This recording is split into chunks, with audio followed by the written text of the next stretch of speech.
당시 흔치 않았던 정치인을 지지하는 모임, 노사모가 인터넷을 중심으로 생겨난 것도 이 시기였다. 기존의 정치인이라 그러면 거짓말 잘하고 결국 그냥 대통령, 국회의원이나 뭐 이런 거 당선될 때는 뭐든지 할 것처럼 얘기하지만 결국은 그렇지 않잖아요. 그리고 자기 몸 보신한다고 그러나 그런 것만 우선으로 하는데 그런 거 전혀 상관하지 않고 자기 할 말 하고 우리가 하고 싶은 말 대변하는 모습 속에서 좀 다르다. 다른 사람이 하나 나타났다. 이렇게만 생각합니다. 마지막 2000년 선거는 그 이전에 또 종로에서 당선됐기 때문에 지역구가 종로에 있는데 훨씬 유리한 곳인데 왜 그걸 버리고 부산으로 가냐, 이제 바보, 이렇게 붙여줬죠. 내가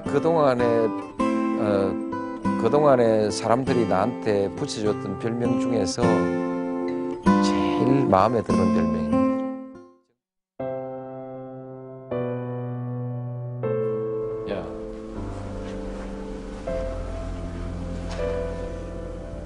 그때 돼지저금통 나누어 주고 거두고 돈 보내고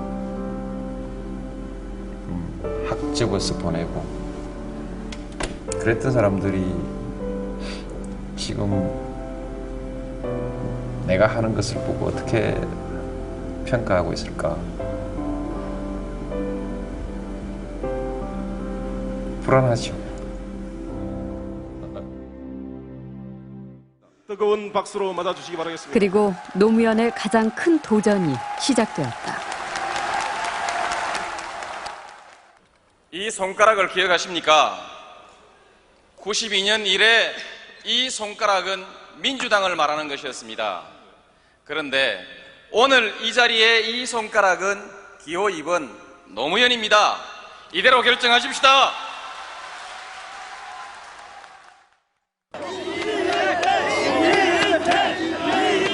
당시 민주당의 대권 후보 자리는 이인재 후보의 대세론이 지배적이었다. 대세론이라는 것은 그 끝에 만들어진 이론이 아니고 그냥 대세인 것입니다. 내가 대통령 후보가 된다는 것만 해도 큰 개혁이다 라고 말씀하셨는데 저희들은 그때 이길 수 있다는 생각까지는 감이 못한 것 같아요. 그런데 그때 그 국민 참여 경선 방식으로 그때부터 경선 제도가 바뀌었는데 그 국민 참여 경선 방식이 딱 되는 순간에 말하자면 이제 드디어 해볼 수 있게 됐다라고 이제 최고의 승부처는 광주였다. 제주, 울산에서 의회에 선전을 했던 노무현이지만 광주의 벽은 높아 보였다. 기호 2번 노무현 후보 득표수 595표. 네, 광주 득표 현황이 나오고 있습니다. 예상을 깨고 노무현 후보가 595표로 1위를 차지했습니다. 37.9%의 득표율입니다. 2위는 이인재 후보 491표. 이제 그 다음 주 초부터 갑자기 여론조사가 막 지지도가 올라가기 시작했죠. 그게 상승세를 타면서 그게 영향을 줘서 광주 경선에서 1등을 해버린 거죠. 거기서 승부가 이제 끝나버렸죠. 그냥 조기에 말하자면 종영된 드라마가 돼버린 거죠. 제16대 대통령 후보로 기호 2번 노무현 후보가 당선되었음을 선포합니다.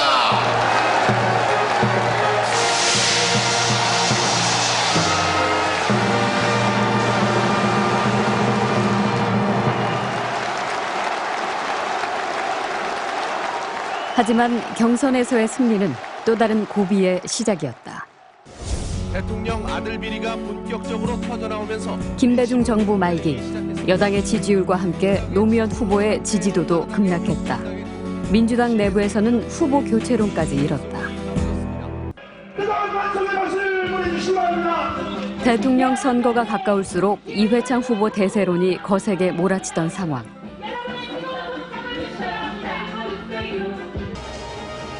거기에 2002년 월드컵 열기와 함께 정몽준 후보가 대권의 다크호스로 떠오르며 범여권 후보 단일화 요구가 거세진다.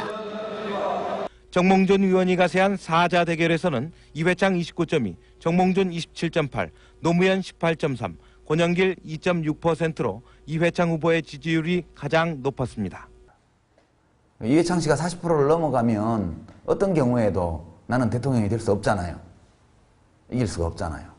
이길 확률이 0%. 단일화를 하면 단일 후보가 될 확률이 50%. 그럼 본선에서 이길 확률은 거의 100%다. 그러니까 단일화를 하면 50% 확률로 이제 대통령이 될 수도 있고, 단일화를 안 하면 대통령이 될 확률이 0%니까 0%보다는 50%가 낫잖아요.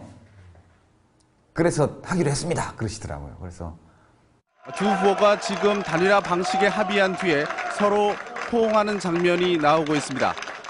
정치에 관한 한 현실적 타협을 거부해왔던 노무현의 행보에 있어 후보 단일화는 절박하고도 파격적인 선택이었다. 후보님께 속상한 말씀을 드렸어요. 오랫동안 수절했던 어머님이 재취하시는 것처럼 기분이 정말 언짢다고 나는 막 그랬어요.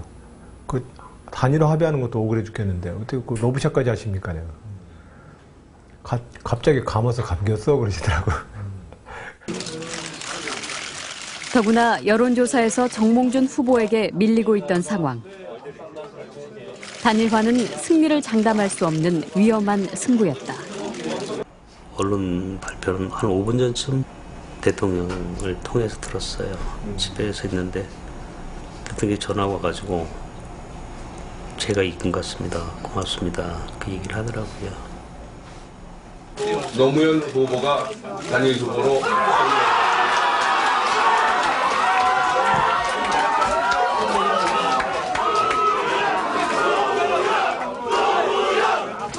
경선에 이어 단일화에서도 예상을 깬 극적인 승리로 지지율을 반등시킨 노무현 후보.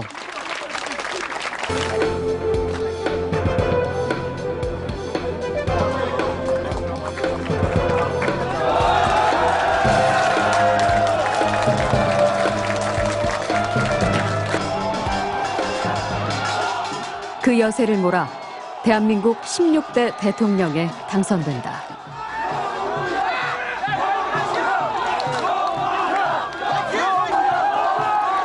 네 번의 패배가 가져다준 승리였다.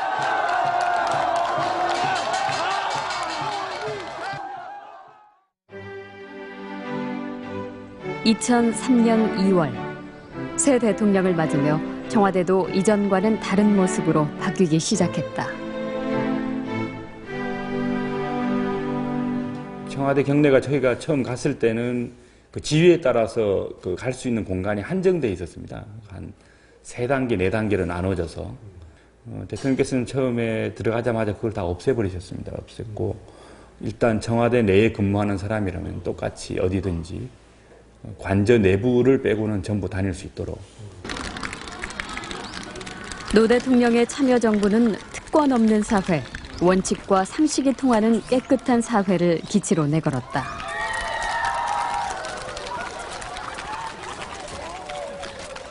대통령은 권위주의 청산을 위해 스스로 권위를 내려놓았다.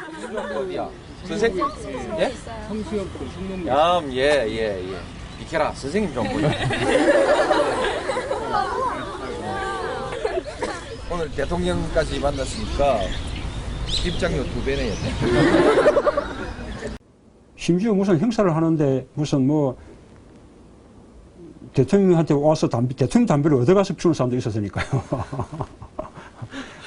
그래요? 네, 그러니까 뭐 그런 거에 대한 이 권위의식이라는 이런 건 참 없는 분이셨죠. 그리고 그래서 보기 따라서는 우리나라 대통령직이 너무 수직적인 그 위치에 있거나 아니면 내가 너무 수평적 인간이어서 우리나라 대통령직에 좀 안 맞았거나 어쨌든 간에 그 점이 제일 힘든 대목이었습니다.